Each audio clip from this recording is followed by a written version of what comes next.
Right now, there are 824 youth and young adults who are experiencing homelessness. The majority of the young people experiencing homelessness are of color, or they identify as LGBTQ. Yeah, I heard many stereotypes about homeless young people.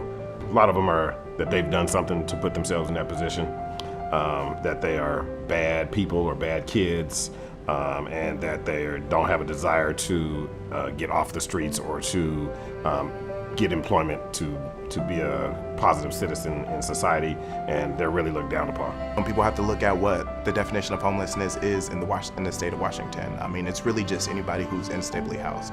You could be couch surfing, you can be 18 and not on a lease, you're considered homeless. I mean, so as far as like the definition of what homelessness is in the state of Washington it's not what people think. You could see someone underneath the bridge. You could see someone on the concrete, literally, being homeless, but you can also be working with someone.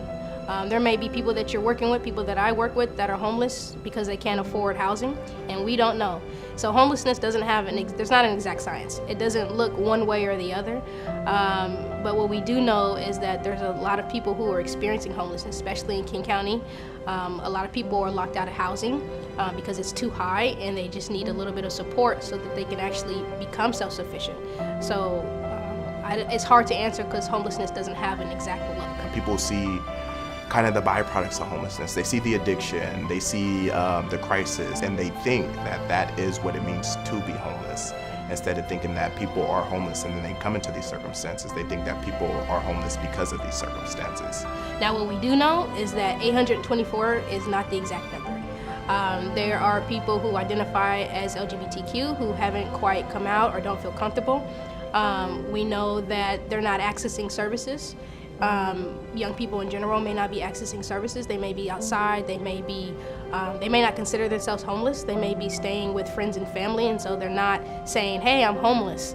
And so we know that that number is probably a lot higher. These are real people with real circumstances, and everybody struggles. They have varying degrees of difficulties, but everybody struggles. I would like to see people do a little bit of volunteering, maybe go to the shelters where the young adults are at and are staying, and get to know them. Because once you start talking to the young people, you see that they're no different from somebody who is in a supportive environment, two-parent home. They're the same. They have the same aspirations, they have the same dreams, they have the same mindset that any other young person has. They're not any different from any other young person, except for they don't have housing. They don't have that support system. The Host Home program works with young people between 18 and 24. The idea of the program is to make sure that young people become stably housed. So we match them with people in the community who can provide support for up to 6 months. Well, I started calling shelters, really, and asking if they had like maybe a young woman or mom that needed a place to live. And I knew we had a spare bedroom, and I thought, why can't we just help? And someone responded back to me and said that we have this program starting, and would you like to be a candidate for it? People who I consider my brothers and sisters in foster care are oftentimes far removed from their family. Their families' parental rights have been revoked. They haven't talked to family members in years, so when you hit 18, it's like you're getting funneled right into homelessness. As a matter of fact, foster care has been identified as one of the leading reasons why youth turn homeless at the age of 18. So just that being a factor, you can kind of start to see why programs, especially host homes, can be important and can carry youth over that hump. With the host home program, the biggest thing is to open their doors. Let young people come and live in their homes and be able to thrive and strive with a supportive community. I think that's the biggest thing that a lot of the young people that are experiencing homeless don't have, is that support group. And so getting someone to be that support group, or even and get an extended family or extended folks that can be that support, that's the biggest way that I think that a host home could benefit a homeless young adult. It's been a really heartwarming experience to open our heart and our home to someone in their time of need. But then when you bring that person into your home and into your life, welcome them into your life, you get so much in return. Every day, finding out something new about the person, getting to know the person, and constantly just reinforcing that this is worth doing. I work with these young people every day, and a lot of them just need a little bit of support. Many of them are actually working full-time jobs, or two. A lot of them are going to college.